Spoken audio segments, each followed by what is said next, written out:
सुप्रभात विद्यार्थियों। पिछली वीडियो में आपने व्याकरण के बारे में पढ़ा। व्याकरण में हमने उसका पहला भेद जो है वर्ण विचार है उसके बारे में किया, और अभी जो हम करने जा रहे हैं वो वर्ण के दो भेद, जिसमें पहला भेद है आपका स्वर वर्ण। तो स्वर वर्ण में सबसे पहले हम क्या करेंगे, स्वर की परिभाषा करेंगे। स्वर की परिभाषा कि जो वर्ण स्वतंत्र रूप से बोले जाए उन्हें हम स्वर कहते हैं, और स्वरों की संख्या जो है वो 11 है। 11 है। तो 11 कैसे हैं? अ, आ, ई,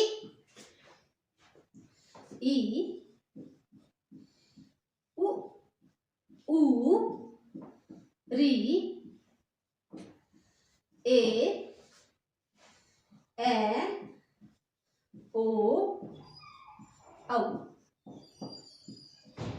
ये आपके 11 हैं। गिन सकते हैं आप 1 2 3 4 5 6 7 8 9 10 11। तो हिंदी में जो है वो स्वरों की संख्या 11 है। तो 11 किस तरह है वो आपको बता दिया गया है। अब इसके आगे जो है हम स्वर के 3 भेद करेंगे। स्वर के आगे 3 भेद है। नंबर 1 ह्रस्व स्वर। ह्रस्व स्वर।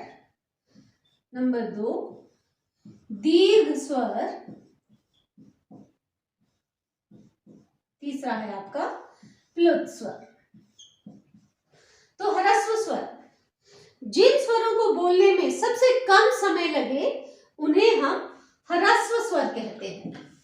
जिन स्वरों को बोलने में सबसे कम समय लगता है उन्हें हम ह्रस्व स्वर कहते हैं, और ह्रस्व स्वर को मूल स्वर भी कहते हैं। तो ये ह्रस्व स्वर कौन से होते हैं? अ, इ, उ और रे।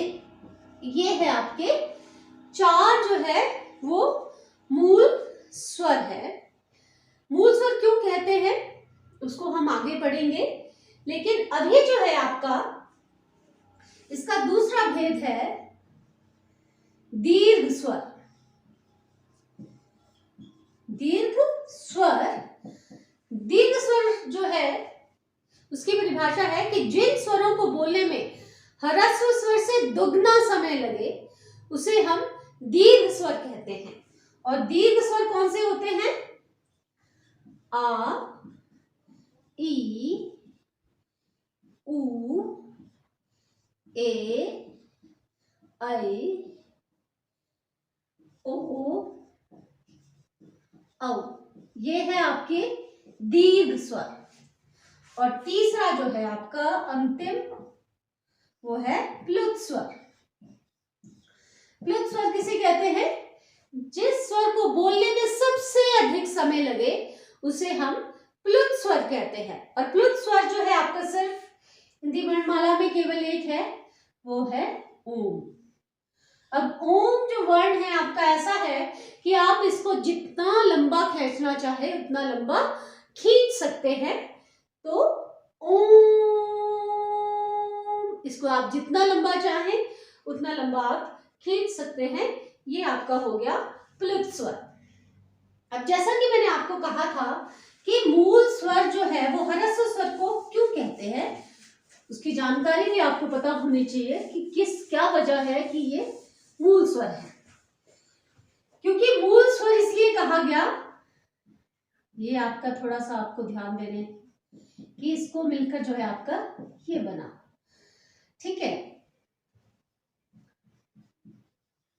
इसको बनकर छोटी ई बड़ी उ जमा उ बराबर है बड़ा उ, अ जमा ई बराबर है ए, अ जमा ए बराबर है आई, अ जमा उ बराबर है ओ, और अ जमा ओ बराबर है औ। अब आप देखेंगे कि वो जो है मूल स्वर जो है वो कहीं ना कहीं जो है वो प्रयोग हो रहे हैं। यही कारण है कि ह्रस्व स्वर को मूल स्वर भी कहा जाता है, क्योंकि बाकी सारे स्वर जो है वो इन्हीं की मदद से बनते हैं। उम्मीद करती हूँ आपको ह्रस्व स्वर समझ आ गया होगा, और व्यंजन वर्ण के बारे में जो है हम अगली वीडियो में जानेंगे। तब तक के लिए धन्यवाद। अगली वीडियो में मिलते हैं।